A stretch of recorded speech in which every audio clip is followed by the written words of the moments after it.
Hello all, कैसे हैं आप लोग। Welcome to Tech Talk with Shantanu Sen. मैं विशाल अग्रवाल आप सभी का स्वागत करता हूं आज के इस नए एपिसोड में। सोमवार 26 अगस्त को जन्माष्टमी के अवसर पर आप सबको बहुत बहुत बधाइयां। तो चलिए अब शुरू करते हैं इसी नोट पर बीते हफ्तों की बातों का, जो 19 से 23 अगस्त तक का था। मार्केट इस हफ्ते में कहीं नहीं गया है। मार्केट के अंदर में निफ्टी के अगर लेवल पे देखें तो करीब 300 सवा 300 अंकों का बढ़त हासिल हुआ है। लेकिन अगर ब्रॉडर मार्केट देखा जाए तो सिर्फ माइक्रो कैप्स जो एकदम जो टाइनी वाले जो शेयर्स है उनमें मूवमेंट है। इसके अलावा बाजार एक दायरे में फंसते हुए नजर आ रहा है। बाजार कहीं नहीं जा रहा है, बाजार काफी सिलेक्टिव हो गया है। आज हम अनिल अंबानी के स्टोरी से शुरुआत करेंगे। ऑफ कोर्स आपने काफी सुन लिया होगा इन लास्ट 2-3 दिनों में। इन्होंने 2007 और 2008 में एक सेंसेशन क्रिएट किया था मार्केट के अंदर में, जहां पर अमेरिकन मार्केट्स में मंदी होना शुरू हो गया था। लेकिन क्योंकि इनका एक आर पावर का आईपीओ आ रहा था, जिसकी वजह से इन्होंने मार्केट को पकड़ के ऊपर की तरफ रखने की कोशिश की, जिसमें इन्हें काफी नुकसान झेलना पड़ा बाद में। उस समय में वो दुनिया के छठवें रिचेस्ट मैन थे, मतलब 6th richest man in the world.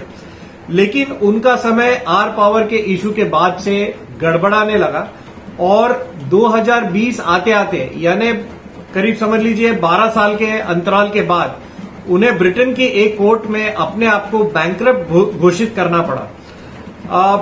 ये एक समय का फेर है जो आदमी इतने बड़े बिजनेस टाइकून के फैमिली से बिलोंग करता है, उन्हें एक समय पर अपने आप को बैंकरप्सी भी घोषित करनी पड़ी है। मार्केट में सेबी ने इनके ऊपर में 25 करोड़ का जुर्माना भी लगाया है और 5 साल के लिए उन्हें मार्केट से बैन भी कर दिया है। इनकी एक कंपनी है RHFL, Reliance home finance limited, जिसके अंदर में गड़बड़ी पाए जाने की वजह से सेबी ने इनके ऊपर और इनके साथ वाले एंटिटीज के ऊपर टोटल मिला के कुछ 625 करोड़ का इनके ऊपर में पेनल्टी भी लगाया है। 5 साल के लिए इन्हें भी बार किया गया है, दूसरों को भी बार किया गया है। और रिलायंस होम फाइनेंस, जो कि कंपनी नियरली खत्म हो चुकी है, उसके ऊपर में भी 6 लाख रुपए का जुर्माना लगाया गया है। तो सेबी की तरफ से ये जुर्माना जो लगा है, ये काफी एक सबक वाला जुर्माना है। अब ये देखने लायक बात होगी कि इस सेबी के डायरेक्टिव को सैट में या किसी हायर कोर्ट में इसे चैलेंज किया जाता है या इसे सेबी में जुर्माना भर के यहीं पे खत्म कर दिया जाता। अब ये डायरेक्टिव आने के बाद एडीएजी ग्रुप के ऊपर में संकट के बादल मंडराने लगे और उनके सारे शेयरों में एक नीचे का सर्किट देखने को मिल गया। रिलायंस इंफ्रा का शेयर में नीचे का सर्किट तो नहीं लगा, लेकिन वो एक समय पर 14% तक नीचे लुढ़क गया था। हाल ही के दिनों में एडीएजी ग्रुप के नाम की काफी चर्चा चल रही है। इन्हें फिर से एक बिलियनर बनने की मंशा को हाईलाइट किया जा रहा है मीडिया में। इन्होंने एक बहुत बढ़िया काम किया है कि इन्होंने अपनी कंपनीज को अब डेट फ्री बनाने की मुहिम जोड़ रखी है, जिसमें से रिलायंस पावर वो ऑलरेडी इन्होंने डेट फ्री बना लिया है और बाकी कंपनीज को भी डेट फ्री बनाने के लिए वो भरसक प्रयास कर रहे हैं। अब यहां पर दूसरी खबरों का भी हम एक जायजा ले लेते हैं, जिसमें अडानी पावर और अंबुजा सीमेंट पर रूमर चल रही है कि अडानी समूह अपना 5% हिस्सा यहां पर बेच सकता है, जिससे कि उस पैसे से वो अपना डेट रिडक्शन करने के लिए वो काम करेंगे। एक अन्य खबर रूमर ये भी थी कि शायद हो सकता है कि अडानी पावर आर पावर यानी एडीएजी ग्रुप के कोई एक प्लांट को टेक ओवर करे, जिसकी वजह से आर पावर के शेयर में हमने कंटिन्यूस 3-4 दिन तक सर्किट भी देखा। अब एक दूसरी खबर है जिसके अंदर में जोमैटो पेटीएम का एंटरटेनमेंट टिकटिंग का कारोबार खरीद सकता है 2048 करोड़ में, जिसके बाद पेटीएम के शेयर में करीब 3% का उछाल देखने मिला और वहीं जोमैटो के शेयर में 1% का घाटा भी देखने को मिला। दूसरी एक खबर में इंडिगो के शेयर्स को एक फ्लिप मिला, ऊपर की तरफ गए शेयर्स, क्योंकि जेफरीज ने इसे एक डबल अपग्रेड कर दिया है। उन्होंने इसकी होल्ड की रेटिंग से इसे बढ़ाकर इसे बाय की रेटिंग में लाकर खड़ा कर दिया है। इंडिगो के शेयर्स में एक 4% तक का उछाल भी देखने को मिला एक सेशन में। श्याम मेटालिक्स के पर भी एक रिपोर्ट है कि यूबीएस ने इसकी कवरेज शुरू कर दी है, जिसकी वजह से इस शेयर के अंदर एक अपवर्ड बायस देखने को मिला। यह शेयर 6% तक उछल गया एक सेशन में। एफटीएसई फुटसेई का जो इंडेक्स है, एफटीएसई इनका एक ग्लोबल इंडेक्स भी है। तो एफटीएसई इंडेक्स ने भी भारत के पोर्टफोलियो में कुछ नए शेयर्स का एडिशन किया है, जिसमें बैंक ऑफ महाराष्ट्र, बीडीएल यानी Bharat dynamics, central bank of India और कोचिन शिपयार्ड को ऐड किया है, जिसके बाद में इन शेयरों में कुछ हलचल देखने को मिली है।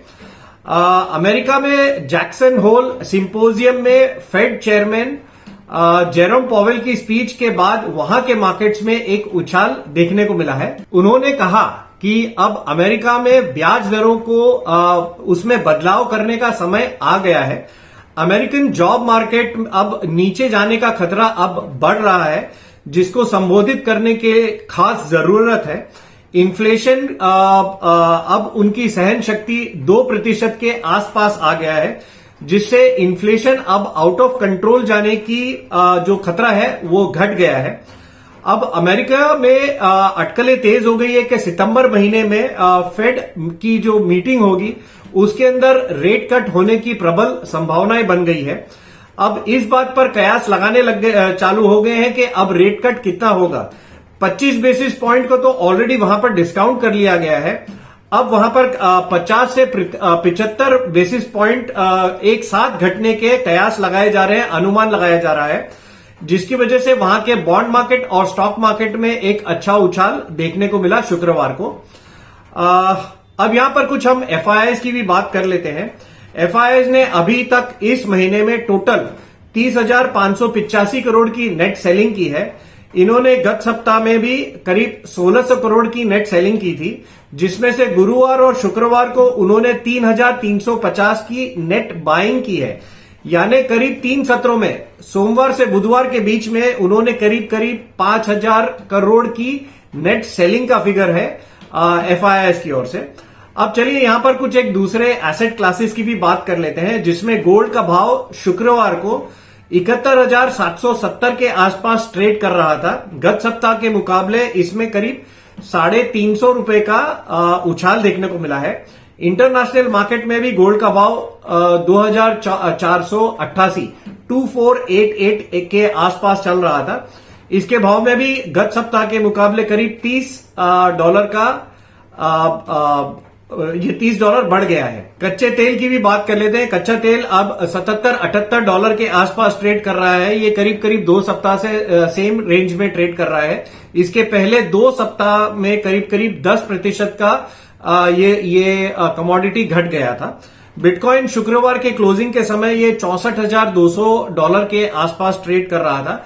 इस कमोडिटी में हमने काफी उतार चढ़ाव देखा है, जो $75,000 से घट के ये नीचे में $58,000 पर भी चला गया था। अभी ये $64,200 के आसपास ट्रेड कर रहा है। रुपया डॉलर के सामने अभी ₹83.81 यानी 83.81 के भाव पर ट्रेड कर रहा है। गत सप्ताह के मुकाबले ये 6 पैसे गिरकर ट्रेड कर रहा है। अब यहां पर हम कुछ निफ्टी की भी बातें कर लेते हैं। निफ्टी 24,823 पर आ गया है। निफ्टी 282 अंक बढ़कर 24,823 पर है। वहीं बैंक निफ्टी 50,933 पर यानी 416 अंक बढ़कर बंद हुआ है। सेंसेक्स भी 81,086 पे यानी 649 पॉइंट्स बढ़कर बंद हुआ है। अब यहां पर हम कुछ बढ़ने वाले इंडेक्स की भी बात कर लेते हैं, जिसमें निफ्टी मेटल सबसे अग्रणी रहा है, 3.3% बढ़कर बंद हुआ है। वहीं Nifty FMCG, Nifty pharma, Nifty MNC और निफ्टी फाइनेंस और निफ्टी ऑटो, ये सारे के सारे इंडेक्स करीब 1 से 2% तक बढ़कर हरे निशान में बंद हुए हैं। अब यहां पर हम कुछ घटने वाले इंडेक्स की भी बात कर लेते हैं। इस सप्ताह में कोई भी इंडेक्स लाल निशान में बंद नहीं हुआ है। चलिए अब यहां पर कुछ हम बढ़ने वाले शेयरों की भी बात कर लेते हैं, जिसमें पीसीबीएल का नाम सबसे अग्रणी है, जो 23.67% बढ़ा है। उसके बाद मिंडा कॉर्प भी करीब करीब 23% तक बढ़ गया है। Godfrey Phillips, Angel One, Allcargo logistics, FSN E commerce, Elgi equipment, HFCL Himachal Futuristic, Poly Medicure, Himadri Speciality, Shyam Metalics और डॉम्स इंडस्ट्रीज, ये सारे के सारे शेयर्स करीब करीब 13 से 18% तक बढ़े हैं इसी एक हफ्ते में। अब इधर कुछ घटने वाले शेयरों की भी बात कर लेते हैं, जिसमें सबसे अग्रणी है माझगांव डॉक, जिसके बारे में हमने गत सप्ताह भी बताया था कि आईसीआईसीआई बैंक की एक रिपोर्ट में कहा गया था कि माझगांव डॉक और जीआरएसई ये दोनों ही शेयर करीब करीब 77% तक घट सकते हैं इनके टॉप 52 वीक से। तो इसमें करीब करीब 11% का अभी डाउनफॉल देखा गया है इस सप्ताह में। मैक्रोटेक डेवलपर्स यानी Lodha developers, Garden Reach ship builders, GRSE जिसके बारे में हम बात कर रहे थे, V Guard industries, Triveni turbine, Prestige Estate, SJVN, Sun Network, Sun TV network, Gujarat fluoro chemical और कोचिन शिपयार्ड, ये सारे के सारे शेयर करीब करीब 5 से 10% तक घटे हैं इस सप्ताह में। आने वाले सप्ताह की बात कर लेते हैं जो 26 से 30 अगस्त तक का है। इस महीने का ये आखिरी कारोबारी हफ्ता है और अगस्त महीने की एक्सपायरी भी इसी दौरान होगी। तो आने वाले हफ्ते में हम कुछ वॉलेटिलिटी जरूर होने की संभावना रख सकते हैं। पिछला हफ्ता तो काफी सीमित दायरे में कामकाज हुआ है। फ्रंटलाइन इंडिसेस तो उनमें कोई भी बड़ा मूव देखने को नहीं मिला है। शुक्रवार को ओपनिंग के समय इंटरनेशनल क्यूज कुछ सुस्त थे क्योंकि अमेरिकन मार्केट गुरुवार को कुछ गिरकर बंद हुए थे, लेकिन हमारे मार्केट्स ने काफी संभल कर ट्रेड किया है। पूरे ट्रेडिंग एक दायरे में ही रहा है। वैसे निफ्टी ने 7 दिनों से कंटिन्यूसली पॉजिटिव क्लोजिंग दी है, जो कि और पॉजिटिव वीकली क्लोजिंग भी है, जो कि काफी पॉजिटिव माना जाएगा। यहां पर हम बता दें कि शुक्रवार को सबसे ज्यादा बढ़ने वाला था ऑटो इंडेक्स, जिसका सबसे मेन कंपोनेंट था बजाज ऑटो। बजाज ऑटो में काफी हलचल देखने को मिली है। उनके काफी सारे मॉडल्स को पीएलआई स्कीम में सरकार की ओर से मंजूरी मिलने के बाद इस स्टॉक में काफी मूवमेंट देखने को मिल रहा है। इसके पीछे पीछे जेफरीज की भी एक ऑटो सेक्टर के ऊपर में अपग्रेडेशन की रिपोर्ट आ गई, जिससे ऑटो सेक्टर लाइमलाइट में रहा शुक्रवार के सेशन में। इन सभी चीजों का फायदा इस स्टॉक को भी मिला और ये स्टॉक करीब करीब 4.5% तक बढ़ गया एक ही सेशन में, यानी 4.74% बढ़ा है शुक्रवार के सेशन में अकेले।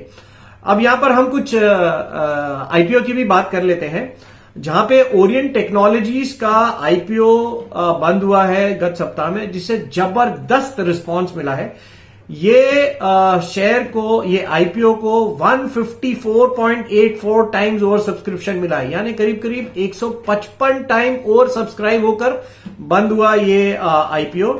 इसका प्राइस बैंड था 195 से 206 रुपए का। इसका इश्यू साइज था 214.8 करोड़ का, जिसमें से 120 करोड़ का फ्रेश इश्यू था। अब आगे क्या होगा, अगले हफ्ते में क्या होने वाला है? निफ्टी में अगस्त सीरीज में करीब करीब 930 अंक बढ़ चुके हैं, जिसमें से पिछले 7 सत्रों में निफ्टी ने एक दायरे में कामकाज किया है, लेकिन निफ्टी अभी 7 सत्रों से पॉजिटिव क्लोजिंग ही दे रहा है। आने वाले हफ्ते में मंथली और वीकली एक्सपायरी होने की वजह से ऑप्शन राइटर्स काफी हावी होने की संभावना है। वैसे 29 अगस्त को रिलायंस इंडस्ट्रीज की एजीएम है, जहां पर एनालिस्ट कंपनी के जीआरएम पर खास फोकस करते हैं हर बार की जैसे। दूसरा, जियो पर कोई भी पॉजिटिव अपडेट होने की सूरत में इस स्टॉक में एक पॉजिटिव रुझान बन सकता है। रिटेल डिवीजन ने कितने नए स्टोर्स खोले हैं, उसके ऊपर में खास एनालिस्ट की नजरें रहने वाली है। अगले हफ्ते भारत के Q1 के जीडीपी के आंकड़े रिलीज होंगे। ये काफी अहम आंकड़े हैं जिसपे खास सबकी नजर रहने वाली है। अमेरिका से भी Q2 के दूसरे जीडीपी के अनुमान के फिगर्स भी वहां पे आने वाले हैं, जिसपे सभी एनालिस्ट और सभी ट्रेडर्स की खास नजरें रहती हैं, क्योंकि ये जितने भी आंकड़े अमेरिका से अभी उनके सितंबर मीट के पहले जो आएंगे, उनका काफी इंपैक्ट रहने वाला है उनकी आने वाली पॉलिसी पे। तो ये काफी अहम होने वाले हैं। वैसे अभी के लिए निफ्टी में 24,851 से 24,956, 24,851 से लेकर 24,856 के बीच में 2 अगस्त को एक जो गैप बना था वो अभी के लिए रेजिस्टेंस का काम कर सकता है। वहीं 24,650 यानी 24,650 से लेकर 24,750 के बीच में अगर मार्केट इसके ऊपर रहता है तो मार्केट एक पॉजिटिव रुझान रख सकता है। हमारे डिफेंस मिनिस्टर यानी रक्षा मंत्री राजनाथ सिंह अभी अमेरिका की 5 दिवसीय ऑफिशियल यात्रा पे हैं, जहां पर वो डिफेंस क्षेत्र से अमेरिका और भारत के लिए व्यापार की संभावनाएं बन सकती है, जिसके बारे में अगर वहां से कोई न्यूज आती है तो हमारे डिफेंस स्टॉक्स और बाकी सब स्टॉक्स के लिए काफी पॉजिटिव बन सकता है।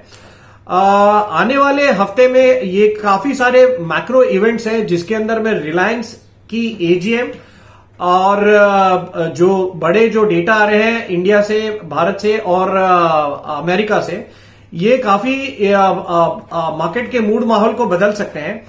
अभी के लिए मार्केट एक कंसोलिडेशन फेज में नजर आ रहा है, जहां पर माइक्रो कैप्स में काफी तेजी बनी हुई है। काफी सारे जो पिछड़े हुए जो स्टॉक्स थे, जो पिछले 5-6 महीनों से चले नहीं थे, उनमें एक मूवमेंट आना चालू हो गया है, जिसकी वजह से हो सकता है कि हमारे रिटेलर्स के फेस पे एक स्माइल भी हो, क्योंकि उनके पोर्टफोलियो में पिछले 5-6 महीनों में कोई मूवमेंट नहीं हुआ है, कोई शेयर अब उनके कोई बढ़े नहीं थे, अब जाकर उनके शेयरों में कुछ मूवमेंट चालू हुई है।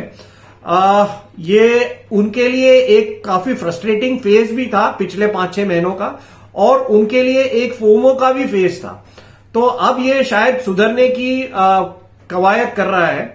अभी के लिए ये मार्केट बाय ऑन डिप्स का मार्केट है, जहां पर अच्छे फंडामेंटल्स वाली कंपनीज को आप हर गिरावट में आप बाय करिए तो आपका एवरेज नीचे होगा, एंड ये आगे चल के आपको काफी अच्छे रिटर्न्स देंगे। तो दादा, ये हमारी तरफ से एक फंडामेंटल और डेटा एनालिसिस था। अब आप बताइए कि आपको टेक्निकली मार्केट क्या लग रहा है। ओवर टू यू दादा। 26 से 30 तारीख अगस्त का 2024 ये एक्सपायरी वीक भी है, तो खास करके एक्सपायरी को दिमाग में रख के और वीकली के हिसाब से देखने से अभी हम लोग जहां पर क्या स्थिति में खड़े हैं इंडेक्स का पॉइंट ऑफ व्यू से, मेरा एकदम बाई तरफ है निफ्टी स्पॉट वीकली, उसके बाद डेली, उसके बाद bank Nifty weekly and bank Nifty daily.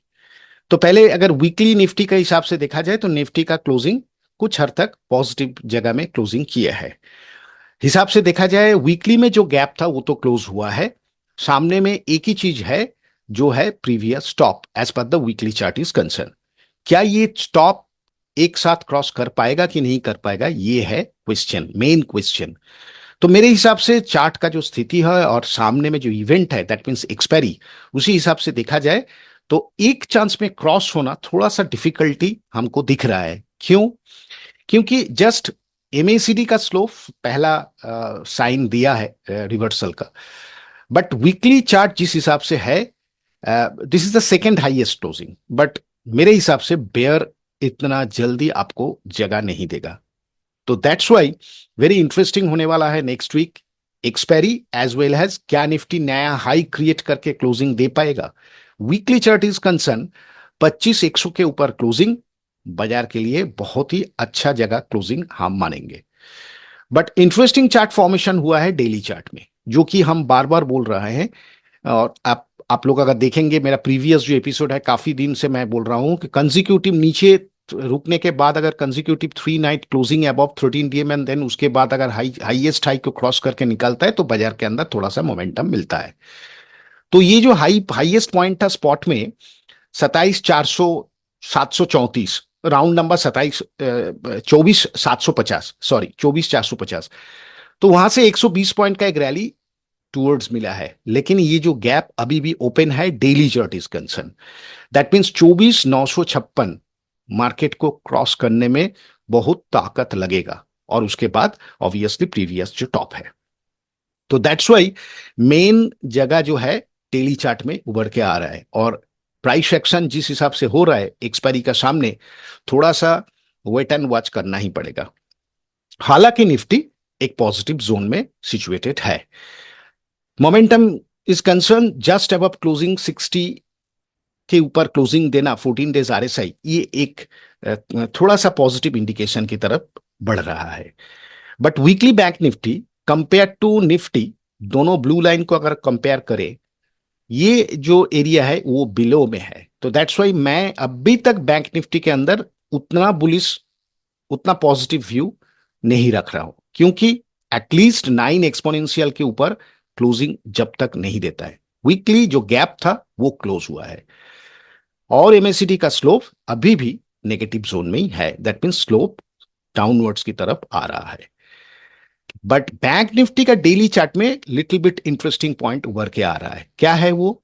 13 DMA के ऊपर कंसेक्यूटिव 3 क्लोजिंग और स्लाइटली ट्रिगर हुआ। स्लाइटली इस कारण बोल रहा हूं कि ट्रिगर पॉइंट था 51080 without any question, with a filter 51100। Bank Nifty ऊपर गया है 51117, और ये जो गैप भी क्लोज किया। तो हिसाब से देखा जाए डेली चार्ट के अंदर थोड़ा सा पॉजिटिविटी दिखाई दे रहा है, थोड़ा सा स्लाइटली। नेक्स्ट, इसके ऊपर मोमेंटम कैरी करना, एटलीस्ट 1-2 दिन ऊपर चलना, थोड़ा सा बैंक निफ्टी के अंदर जो नेगेटिव बायसनेस है एटलीस्ट डेली चार्ट में वो कन्वर्ट हो सकता है टुवर्ड्स एक positive zone. But every situation में बैंक निफ्टी का सप्लाई जोन रेडी है। That means with a round number 52,000 act as a very strong supply zone, thereafter 52,600, these are the number जो कि काफी हद तक रेजिस्टेंस मिल सकता है। और आरएसआई भी जस्ट अबव 50, लेकिन मोमेंटम के लिए 60 क्रॉस करना जरूरी है। क्या बैंक निफ्टी 60 के ऊपर या प्राइस मोमेंटम कैरी कर पाएगा इतना close to expiry week, expiry date? यही इंटरेस्टिंग रहेगा। तो देखते हैं किस तरफ क्लोजिंग देता है। दैट मीन्स नेक्स्ट वीक से हम लोग को मोमेंटम वोलेटिलिटी मिल सकता है, उसके बाद नया क्लियरिंग में हम लोग चला जाएंगे, जो कि सितंबर की है। तो ये था मेरे तरफ से निफ्टी बैंक निफ्टी का स्पॉट के ऊपर बातचीत। अब चलिए हम लोग का नेक्स्ट सेगमेंट में।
निफ्टी और बैंक निफ्टी के लेवल्स बताने के लिए थैंक यू दादा। अब अपने नेक्स्ट सेगमेंट में चलते हैं, जहां पर हमारे इन्वेस्टरों द्वारा पूछे गए सवालों के जवाब में आप कुछ स्टॉक्स के बारे में बताते हैं। सो प्लीज बताएं दादा, ओवर टू यू। आज जो तीनों स्टॉक के ऊपर विश्लेषण करेंगे वो तीनों ही पी है, दैट्स मीन ट्रिपल पी। पहला प्रकाश industry, Precam and precision wears. देखिए, हालांकि तीनों पी है, लेकिन मैं कोशिश कर रहा हूं चार्ट को विश्लेषण करने के लिए। ये कोई रिकमेंडेशन नहीं है, टेक्निकल्स का उपयोग कर रहा हूं। देखते हैं आप लोग कैसे इसको समझते हैं। देखिए, मैं एक long term trend line draw किया हूं जो कि डाउन ट्रेंड है। ये है प्रकाश इंडस्ट्री। पर चार्ट फॉर्मेशन इज कंसर्न, आप लोग समझ सकते हैं कैसा हालत में है।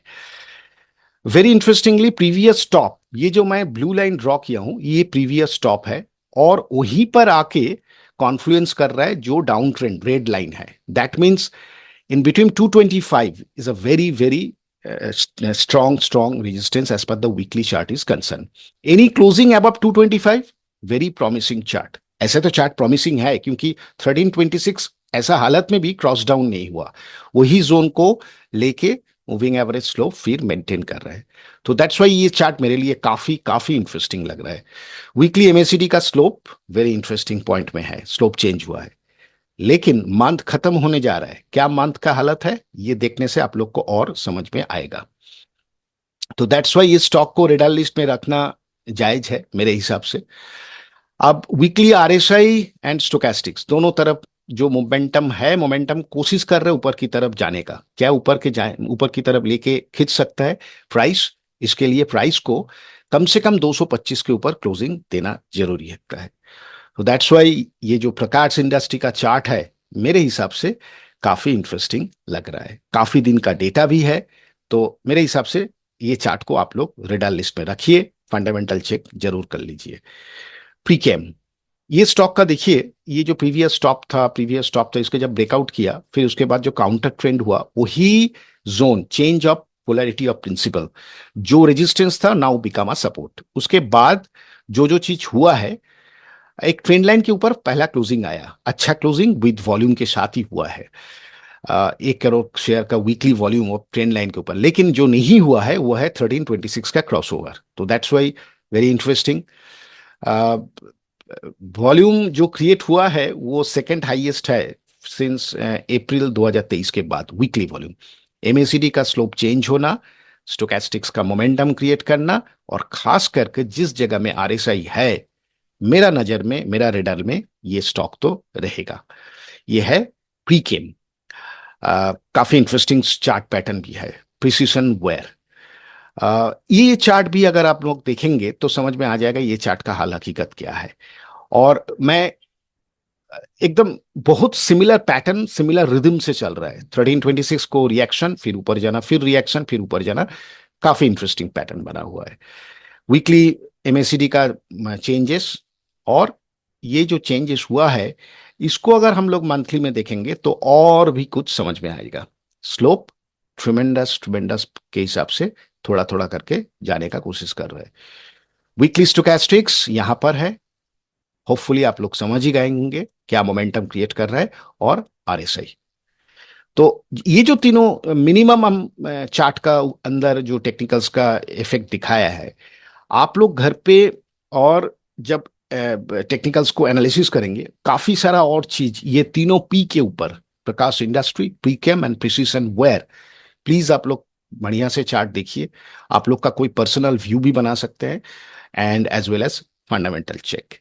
तो ये था मेरे लिए, मेरे तरफ से ये तीनों स्टॉक का चर्चा, जो कि खाली टेक्निकली मैं विश्लेषण करने का कोशिश किया हूं, और कोशिश कर रहा हूं ये एक एडुकेटिव पार्ट के हिसाब से, ये कोई रिकमेंडेशन बाई और सेल का नहीं है। चलिए अब हम लोग को नेक्स्ट सेगमेंट में स्टॉक्स की जानकारी देने के लिए थैंक यू दादा। अपने नेक्स्ट सेगमेंट में चलते हैं जहां पर आप ब्रेकआउट स्टॉक्स के बारे में बताते हैं। तो प्लीज बताएं दादा, over to you.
Breakout stocks बताने के लिए थैंक यू दादा। अब अपने लास्ट सेगमेंट में चलते हैं जहां पर हमारा ये डिस्क्लेमर रहता है, this is a completely educative channel. हम यहां पर सिर्फ और सिर्फ एजुकेशन पर्पस के हिसाब से ही बातचीत करते हैं, व्यू शेयर करते हैं। हमारी गुजारिश है कि हमारे जितने भी ट्रेडर्स हैं, इन्वेस्टर्स हैं, व्यूअर्स हैं, हमारा जो भी चैनल देखते हैं, वो अपना कोई भी ट्रेड लेने से पहले अपनी सोच समझ के साथ या किसी सेबी रजिस्टर्ड एनालिस्ट की सोच समझ के साथ ही ट्रेड करें। We will not be responsible for anything. Thank you, bye.